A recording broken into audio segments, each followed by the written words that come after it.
where did the money come from for all of this propaganda that was given to our students on campuses here in the United States, in Canada, in Europe, and in Brazil? Where did it all come from? Well, there have been hundreds of millions of dollars coming from Qatar and other nations in the world, Iran as an example, to Hamas. What a lot of people don't realize is there are people out there who hate Israel so much that they want the nation of Israel to fall. And one of these individuals is named George Soros. He hasn't given hundreds of millions of dollars, but he's given tens of millions of dollars to organizations that specifically will stand up against the state of Israel, including the Students for Justice in Palestine.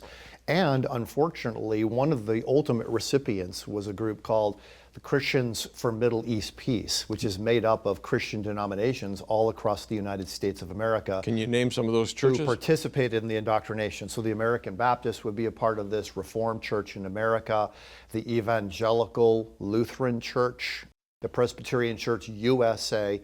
These are some of the groups, that United Methodist Church, these are some of the groups that were involved. So there are people who are watching this program right now who are going to churches and not even realizing that their churches are in fact anti-Israel. That's right. And the fact is that the protests and the anti-Semitism in the United States surprised a lot of people by popping up so quickly. Why did it pop up so quickly? Well, I think you've told us right here. The fact is, on the very night of the attacks, they were already talking about how to organize the protests. That's right.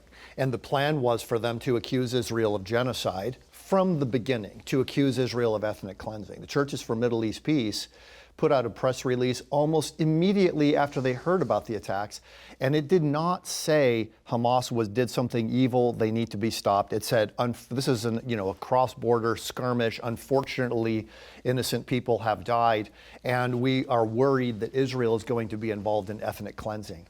Yeah. None of this had happened. Israel was still trying to root terrorists out of their homes, and they were already being accused of this.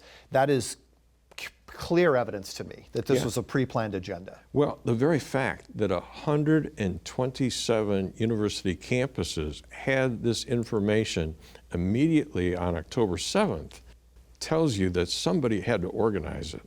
Hamas had it all organized. Yeah. They had it all organized. But here's something else, John.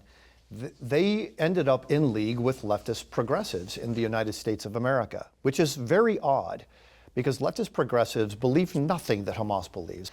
And yet what they have in common is they believe that Israel is an extension of the United States of America. They want the United States of America to fall, so they attack the proxy Israel. And you also have the congressional people and you have the leftists in our government, and the congressional hearings followed these protests, and two high-profile college presidents lost their jobs as a result of this.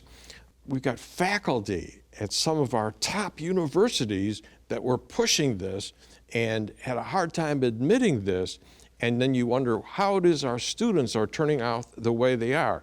We're in big trouble. We are in big trouble. I was for 14 years a college professor, and now I have the privilege of leading Summit Ministries, which trains tens of thousands of young people every year to embrace a biblical worldview. So I have a lot of contact with this rising generation.